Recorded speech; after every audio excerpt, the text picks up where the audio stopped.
Ngayong gabi nga ay magluluto ako ng ulam. Magluluto po ako ng pakbet. Ginayat-gayat ko na nga lang po itong ampalaya.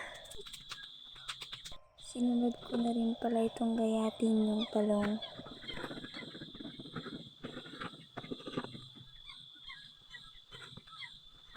Hiniwa-hiwa ko lang siya para marami. Pero nga pala yung iba, maraming bulok kaya konti lang. Pagkatapos ko nga maghiwa yung talong, sinunod ko na ayusin yung langgunisa.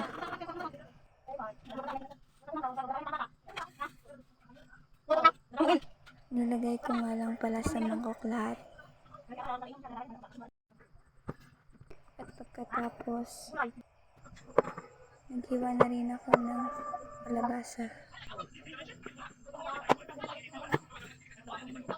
Pagkatapos ng hugasan lahat, ay niluto ko na. Nilagay lang ako ng mantika, sibuyas, bawang, pati yung langganisa. Try ko na rin na palagat yung pati talong, pati ampalaya at kalabasa. At magic sarap.